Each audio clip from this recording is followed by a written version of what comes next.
VK news, राष्ट्र के नाम।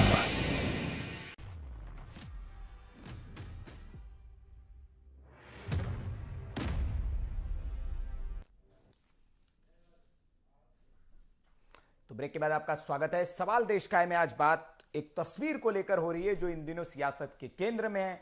तस्वीर उत्तर प्रदेश के चुनाव के बरक्स कांग्रेस और भारतीय जनता पार्टी के बीच एक सियासी हथियार के तौर पर चल रही है और सोशल मीडिया पर इस पर जमकर चर्चा हो रही है। तस्वीर संघ प्रमुख मोहन भागवत और सपा के संरक्षक मुलायम सिंह यादव की है। इसी पर चर्चा के लिए तमाम मेहमान हमारे साथ बने हुए हैं। मोहनलाल गियारा जी भारतीय जनता पार्टी से, कीर्ति निधि पांडे समाजवादी पार्टी से, अरविंद विद्रोही जी राजनीतिक विश्लेषक है, सीएम पपने साहब है वरिष्ठ पत्रकार, कांग्रेसी मित्र जो है हमारे अजय त्रिवेदी साहब वो बीच बहस से कहीं चले गए हैं। लगा उनको कि उनके काम की बात नहीं हो रही है, फंस जा रहे हो बहस में, तो इसलिए शायद वो बहस छोड़कर चले गए। उम्मीद करते हैं कि लौट आए हो तो ताकि, क्योंकि लोकतंत्र में यही होना चाहिए कि आपसे सवाल जो पूछे जाए उन सवालों के आप जवाब दें। भागना जो है वो लोकतंत्र में सही नहीं होता है। तो चलिए बहस की शुरुआत करते हैं। कीर्ति निधि जी, देखिए बाकी अगर मेहमानों की हम बात करें, सबने ये बात कही, लेकिन कहीं ना कहीं आपको नहीं लगता है कि ये जो तस्वीर है ये कई मायने में अगर भारतीय जनता पार्टी इसको अगर हाथों हाथ ले रही है, कांग्रेस हाथों हाथ ले रही है, तो समाजवादी पार्टी के लिए मुश्किल खड़े करने वाली जरूर है। क्योंकि मुलायम सिंह अपने आप में बड़ा कद है उत्तर प्रदेश की राजनीति में, और वो अगर संघ प्रभु से जाके मिलते हैं तो इसके तो कई मायने होते हैं और सियासतदान अपनी अपनी नजर से इसको देखेंगे, लोग भी अपनी अपनी नजर से देखेंगे।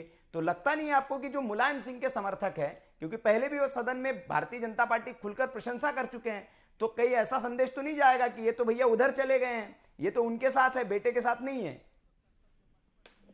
देखिए सुनील जी, हाँ, नेताजी को पूरा देश के सभी राजनीतिक दलों के लोग नेताजी के नाम से जानते हैं जी, और नेताजी उस शादी के कार्यक्रम में मौजूद थे, हाँ, जहां मोहन भागवत साहब आए, हाँ, दोनों लोग की शिष्टाचार मुलाकात हुई, सोफे पे बैठ गए, जिसका कोई राजनीतिक मायने नहीं है, पहली बात। और जो कांग्रेस के मित्र थे वो डिबेट छोड़ के चले गए, उनकी जानकारी भी कम थी, और इसी वजह से वो कंफ्यूज है। कांग्रेस पूरी तरह कंफ्यूज है, और उनके कंफ्यूजन का परिणाम है कि देश में मोदी सरकार बैठी, और उनके तमाम एमएलए, आसाम हो, गोवा हो, मध्य प्रदेश हो, कर्नाटक हो, तमाम जगह उनके कांग्रेस के एमएलए जो उनके सिंबल पे जीते छोड़ के चले गए, लेकिन कंफ्यूजन नहीं दूर हो रहा।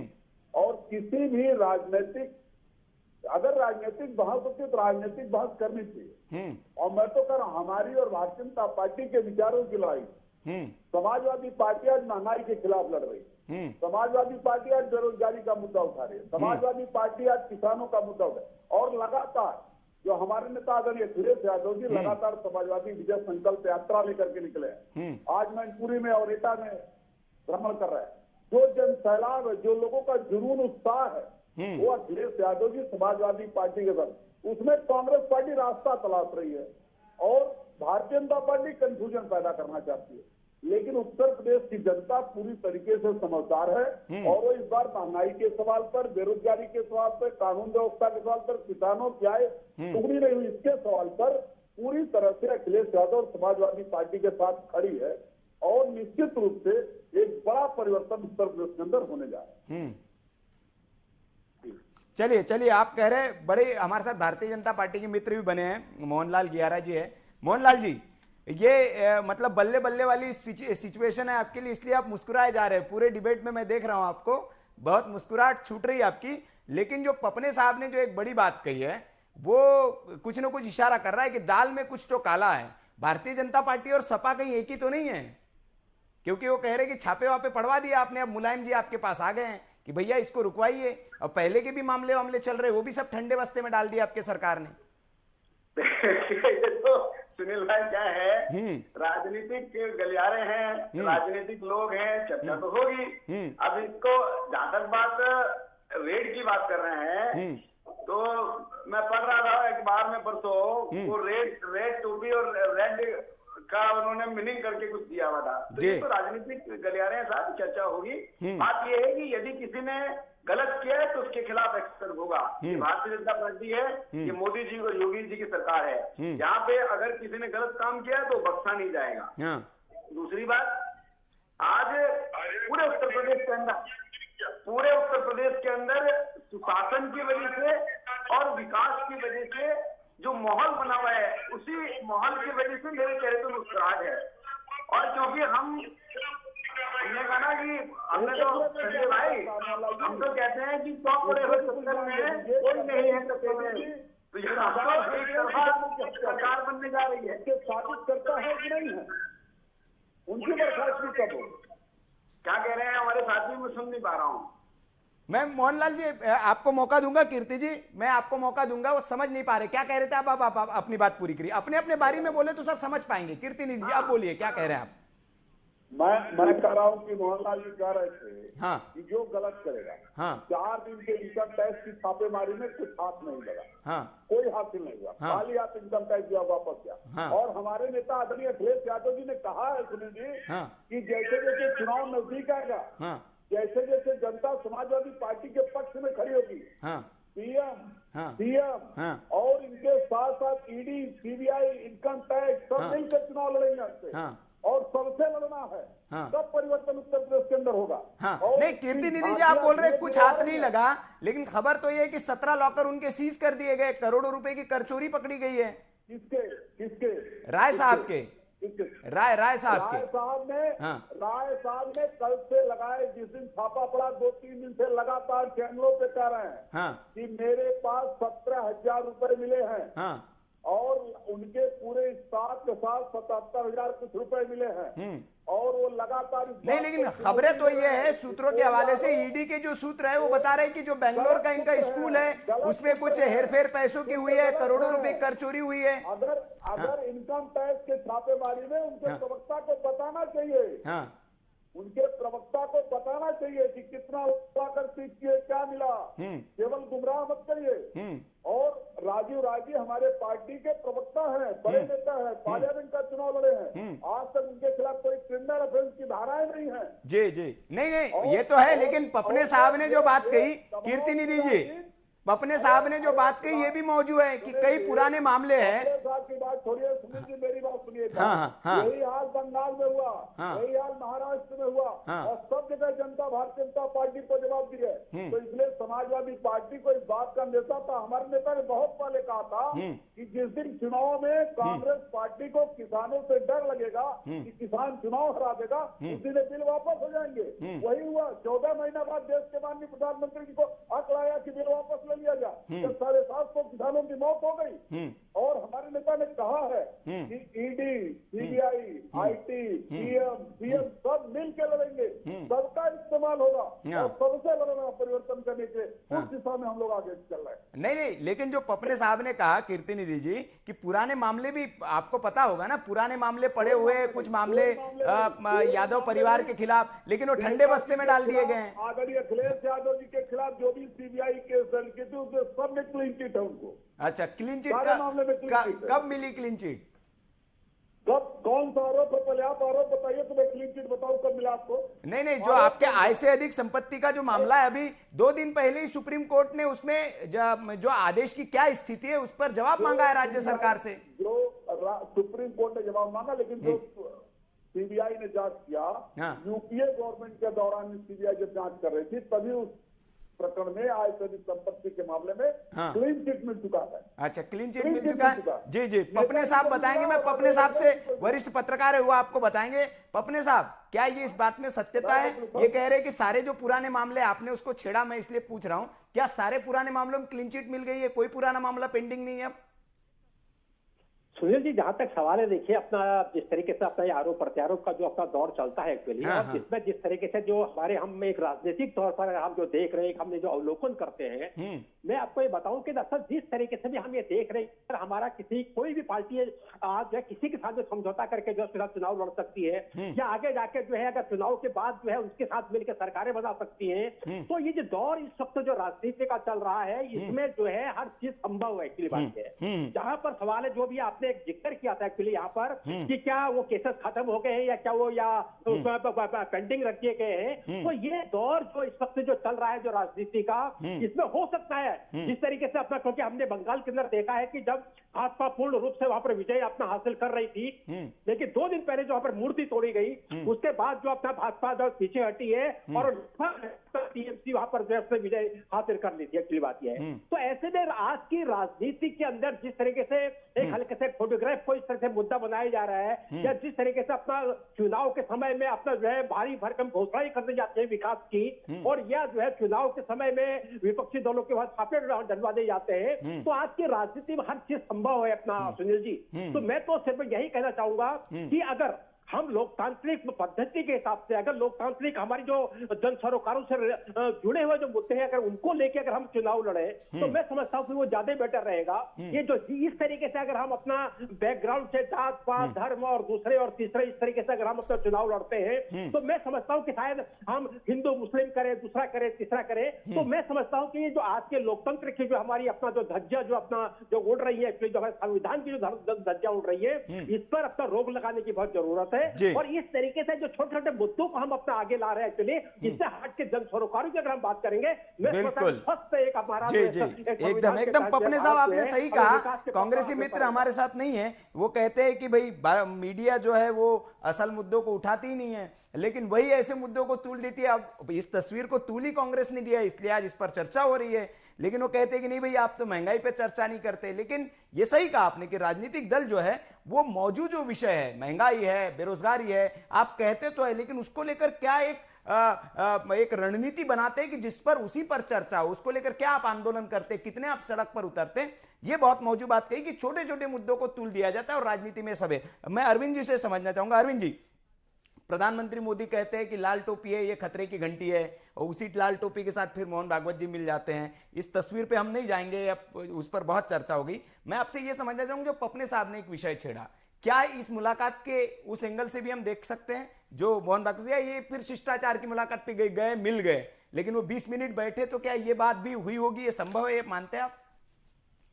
सुनील जी, पहली बात तो मोहन भागवत जी का और मुलायम सिंह यादव नेताजी का मिलना कोई छोटी घटना नहीं है जी। वो दूसरी बात, वो शिष्टाचार और वैवाहिक कार्यक्रम की मुलाकात जी। और सबसे बड़ी बात ये कि जो लोग मुलायम सिंह यादव को व्यक्तिगत जानते हैं, वो ये जानते हैं कि सन 2014-15 के बाद से मुलायम सिंह यादव जी ऐसी स्थिति में नहीं है कि वो सार्वजनिक किसी कार्यक्रम में मोहन भागवत जी या किसी के साथ बैठे और बात करें और उन बातों को वो कहें कि हमारे राजनीतिक कार्यकर्ताओं पर ईडी और इनकम टैक्स और इसका छापा न डाला जाए, हमको रिलीफ दिया जाए। वो उनको बोलने में जो वृद्धावस्था का अवस्था होता है, उनको सुनने में और उसको फिर अपनी बात को बोलने में भी सहायकों की जरूरत होती है। ये जो लोग व्यक्तिगत जानते हैं, जो मुलायम सिंह यादव को 2014-15 के बाद जिन्होंने निजी मुलाकात की है या सार्वजनिक रूप से देखा, वो जानते हैं कि उनको बातों को सुनना और कहना, और इस तरह की बात कि हमारे कार्यकर्ताओं पर छापा न पड़े केंद्र सरकार से मोहन भागवत से वो कहें, ये बिल्कुल एक कोई कल्पना या इसका कोई तथ्यात्मक आधार नहीं है। मुलायम सिंह यादव को अगर अपने राजनीतिक कार्यकर्ताओं को, अपने परिवार को रिलीफ दिलानी है, तो नरेंद्र मोदी जी, अमित शाह जी, खासकर केंद्रीय गृह मंत्री अमित शाह जी व्यक्तिगत रूप से मुलायम सिंह यादव के संघर्षों को और उनकी जो राजनीतिक तपस्या है उसको बहुत मानते हैं। एक राजनीतिक विश्लेषक के कारण मैं इसकी 100% जिम्मेदारी के साथ ये बात कर रहा हूँ। और सबसे बड़ी बात, पता नहीं क्यों समाजवादी पार्टी के लोग अभी जो अखिलेश जी के नेतृत्व में है, वो पता नहीं क्यों ये बात नहीं पूछ रहे हैं कांग्रेस के लोगों से कि आप तो शिवसेना के साथ महाराष्ट्र में सरकार चला रहे हैं और मुलायम सिंह यादव जो देश के एक बड़े नेता और एक दार्शनिक और समाजवादी आंदोलन में डॉक्टर लोहिया के ध्वजवाहक हैं, गैर कांग्रेसवाद का जिन्होंने बात किया, नदिया तो आप साफ करा रहे हो, वो अगर मोहन भागवत से मिल ले रहे हैं। डॉक्टर लोहिया आरएसएस के स्वाध्याय शिविर में जाते थे, लोहिया ट्रस्ट ने किताब छापी है। अगर मुलायम सिंह यादव मोहन भागवत से मिल रहे हैं तो कौन सा पहाड़ टूट रहा है? स्वदेशी जागरण आंदोलन में चंद्रशेखर जी ने भारत परिक्रमा की। नहीं, बिल्कुल अरविंद जी एकदम आपने सही बात कही है कि राजनीतिक तौर के पेट में दर्द क्यों क्यों हो रहा जी है? जी जी अरविंद जी, ये बहुत सही बात आपने कही। मुझे भी एक वाकया याद आता है कि राष्ट्रीय स्वयंसेवक संघ और मुलायम सिंह यादव, इसकी घटना को हम कोई बहुत बड़ी ऐतिहासिक घटना नहीं कह सकते, क्योंकि ऐसा नहीं है। जब गोली चलाने वाला जो एक इंसिडेंट, जो एक आज लोग कुछ याद कर रहे हैं कि नहीं ये तो गोली चलवाए थे राम भक्तों पर, लेकिन उसके बाद हालात बदले। अगर उसके 10 साल की बाद अगर हम बात करें, जब मायावती की तोड़फोड़ करके जब मुलायम सिंह जी सीएम बने थे, आपको याद होगा, तब राष्ट्रीय स्वयंसेवक संघ ने ऑफिशियल अपने मन से मुलायम सिंह की दिल खोलकर तारीफ की थी। और वो इसलिए की थी क्योंकि इन्होंने जो स्वदेशी और हिंदी के लिए जो काम किया था, और जो स्वदेशी उत्पादों के लिए जो काम किया था, उस दौरान भूरी भूरी प्रशंसा की थी राष्ट्रीय स्वयंसेवक संघ ने मुलायम सिंह यादव की। तो वो तो गोली चलाने के 10 साल बाद का इंसिडेंट है, तो वो तो बातें बहुत पीछे छूट चुकी हैं। और जो करीबी है, आपने सही कहा, गृह मंत्री अमित शाह हो या प्रधानमंत्री नरेंद्र मोदी हो, कितने ही मंचों से वो खुलकर मुलायम सिंह यादव की तारीफ कर चुके हैं अपनी राजनीतिक रैलियों में। जहां उत्तर प्रदेश में रैली करने जाते हैं, समाजवादी पार्टी के खिलाफ बोलते हैं और मुलायम सिंह यादव के पक्ष में बोलते हैं वो। और मुलायम सिंह यादव ने भी, जब एक पारिवारिक कलह हुआ था इनके परिवार में, तब उन्होंने कहा था कि समाजवादी पार्टियों के नेताओं की मौजूदगी में उन्होंने बयान है कि गैरों की महफिल में तुम्हारी चर्चा हो जाए तो क्या बात है, मुझे गौरव महसूस होता है, प्रधानमंत्री मेरी तारीफ करते हैं, लेकिन तुम बुद्धिहीन लोग मेरा नाम भी नहीं लेते। ये ऑफिशियल स्टेटमेंट है, कोट इन कोट, मुलायम सिंह यादव का। तो ये रिश्ते रहे हैं दोनों के बीच में। आपने बहुत सही बात कही कि अगर उनको कुछ कहना है तो वो सीधे मोदी जी से और अमित शाह जी से कह सकते। गियारा साहब कुछ कहना चाह रहे हैं इस बीच में, फिर मैं कीर्ति निधि पांडे जी के पास आऊंगा। बोलिए। अभी सुनील भाई, जब कीर्ति जी भाई अभी बोल रहे थे तो उनके चेहरे पे घबराहट नजर आ रही थी मुझे, उनके माथों पे लकीरें नजर आ रही थी जी। और इस बात को लेकर शायद वो खौफ में है कि ईडी का छापा मुलायम सिंह परिवार में या अखिलेश के करीबियों के ऊपर क्यों पड़ रहा है। अरे कीर्ति जी, कोई गलत काम करेगा तो तभी ना डर लगेगा।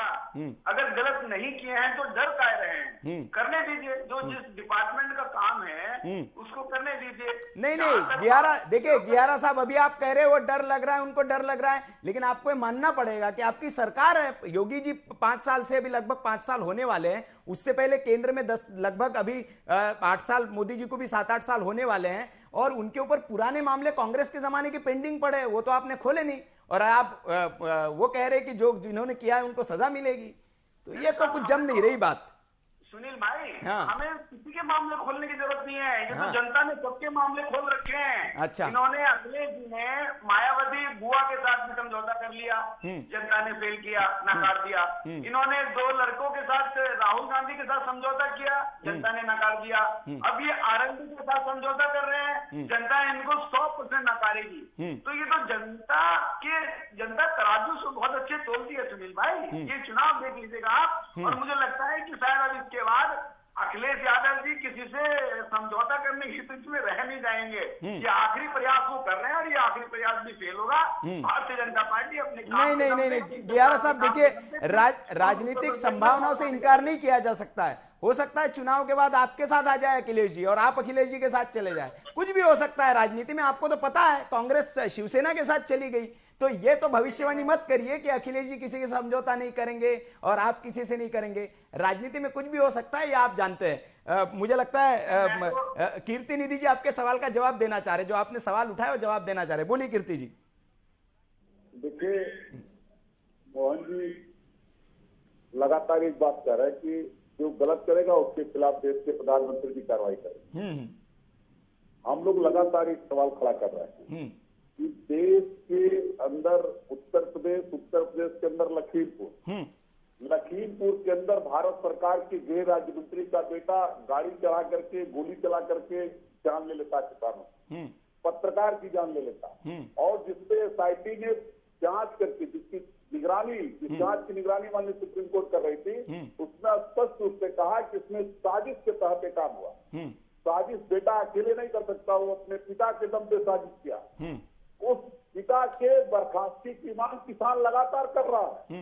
उनकी बर्खास्तगी कब होगी, वो गलत है कि नहीं है, वो साजिश में शामिल है कि नहीं है, ये बात मोहनलाल जी क्यों नहीं बताते देश की जनता को? चलिए कीर्ति जी, लेकिन आप कह रहे किसान लगातार मांग कर, किसान तो खुश होकर चले गए अब, और वो तो अब पंजाब में जो सिख लोग हैं उनके वीडियोज आ रहे हैं, प्रधानमंत्री मोदी की वो तारीफ कर रहे हैं, माफी मांगने के लिए तारीफ कर रहे हैं कि चलिए भाई खुले मन से उन्होंने माफी मांग ली। किससे माफी मांगा जी? मैं तो कह रहा हूँ, क्या जो 750 किसानों की मौत हुई उनके परिवार से माफी मांगा? उनके लिए कोई शोक सभा किया देश के प्रधानमंत्री ने? एक दिन पार्लियामेंट में शोक रखा? किससे माफी मांग रहे हैं? नहीं, फिर भी किसान तो खुश है ना, किसान घर चले गए, देखिए सब शांत हो गए। आप लोग तो चाहते थे चुनाव तक मामला चलता रहे, लेकिन चला नहीं मामला ये। चलिए कीर्ति जी, मेरे पास समय की थोड़ी सी कमी है, मैं और भी मेहमानों से एक एक कमेंट ले लूं, फिर आता हूं। पपने साहब, ये जो अब सारी चर्चाएं अब हो गई, जो हमने चर्चा की कि ये तस्वीर का कितना नफा कितना नुकसान होगा, ये सब हमने देख लिया। हमने संबंधों पर भी हमने चर्चा की। क्या ये जो भारतीय जनता पार्टी को लग रहा है, जिस उम्मीद से भारतीय जनता पार्टी ने इस तस्वीर को ट्वीट किया है कि इस तस्वीर के कई मायने हैं, क्या आपको लगता है इसका भारतीय जनता पार्टी को कुछ उत्तर प्रदेश के चुनाव में कुछ थोड़ा बहुत फायदा हो सकता है? दरअसल बिल्कुल आपका कहना बिल्कुल सटीक है। दरअसल जिस तरीके से अपना भाजपा ने, जिस तरीके से अपना अर्जुन मेघवाल जी ने जिस तरीके सबसे पहले इसको अपना ट्विटर पर ट्वीट किया था, उसके बाद उसको कांग्रेस से लपका। दरअसल जिस तरीके से अपना, मैं तो ये समझता हूँ अपना सुनील जी, कि अपना उत्तर प्रदेश में अगर जो चुनाव, अपना आगामी चुनाव होंगे अपना महीनों में, तो उसमें सपा और अपना भाजपा का मैं समझता हूँ कि काफी तकड़ा मुकाबला इसमें होने जा रहा है। तो इस मुस्लिम वोटों का जो एक्चुअली जो आकलन एक्चुअली वहां पर किया जा रहा है एक्चुअली, तो कांग्रेस ने इसको लपकने की कोशिश की एक्चुअली, और दूसरी ओर अपना जो है भाजपा ने अपना उस तस्वीर के माध्यम से अपना मुस्लिमों के बीच में ये अपना संदेश देने की कोशिश की है कि सपा भी हमारे साथ में एक्चुअली बात की है, नहीं एक्चुअली बात की है। तो यहाँ पर अगर मुस्लिम वोटों का अगर बंटवारा होता है, तो मैं समझता हूँ कि भाजपा जो है काफी फायदे में रहेगी। तो यही है इसका जो है आज का जो जिस तरीके से अपने एक राजनीतिक खेल खेला जा रहा है, इसका मुख्य रूप से। चलिए पपने साहब, मैं अरविंद जी से माफी मांगूंगा कि समय की कमी है, मुझे उनसे भी एक कमेंट लेना था, लेकिन मैं नहीं ले पा रहा हूं। तमाम मेहमानों का बहुत बहुत शुक्रिया। आज हमने बहस की और काफी अच्छी बहस हुई। आज सब मेहमानों ने अपनी अपनी बात रखी, और सवाल देश का में एक जो सवाल हमने पूछने की कोशिश की कि जो मुद्दे उठाए जाते हैं राजनीति में, एक तस्वीर का जो खेल किया गया वो कितनी फायदेमंद हो सकती है, क्या संघ और मुलायम सिंह जी साथ साथ है, जिस तरह की बात की गई और उस पर एक मौजूद चर्चा हुई, और वाकई में जो दोनों के बीच के रिश्ते हैं वो जग जाहिर है। इस तस्वीर का कितना असर होगा चुनाव में, ये तो देखने वाली बात होगी, चुनाव के नतीजे बताएंगे। लेकिन आज सवाल देश का में बस इतना ही। कल फिर हाजिर होंगे किसी नए सवाल के साथ। तब तक आप देखते रहिए वीके न्यूज। नमस्कार।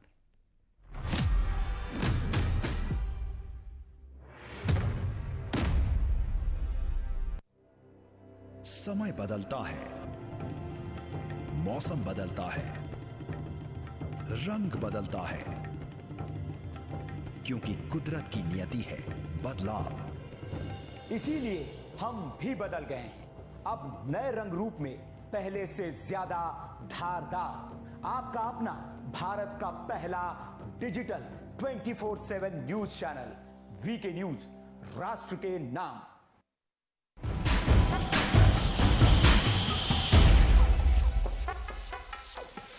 नमस्कार, मैं अमन और आपका स्वागत है वीके न्यूज में। क्या आप जानते हैं मच्छर इंसानों का खून क्यों पीते हैं? नहीं ना? तो चलिए हम आपको बताते हैं। मच्छर का कोई भी इंसान पसंद नहीं करता, क्योंकि अगर हम मच्छर की बात करें तो खून ही उनकी खुराक है। ज्यादातर मच्छर रात में काटते हैं, लेकिन कभी कभी तो दिन में भी काटने लगते हैं। ये इतने छोटे होते हैं कि ध्यान से ना देखने पर दिखाई भी नहीं देते। सुई की तरह अपना डंक चुभाकर निशान तो छोड़ते हैं, साथ ही खून भी पी जाते हैं। लेकिन क्या कभी इस बारे में सोचा है कि मच्छर इंसानों का खून क्यों पीते हैं? उन्हें आखिर ये आदत पड़ी कैसे? पहले वैज्ञानिक भी इस सवालों के जवाब नहीं जानते थे, लेकिन अब उन्होंने इसका जवाब ढूंढ लिया है, जो बेहद ही हैरान करने वाला है। पहले तो आपको मैं ये बता दूं कि दुनिया भर में मच्छरों की कई प्रजातियां हैं, उनमें से ही ये है ड्रीम मीडिया नेटवर्क,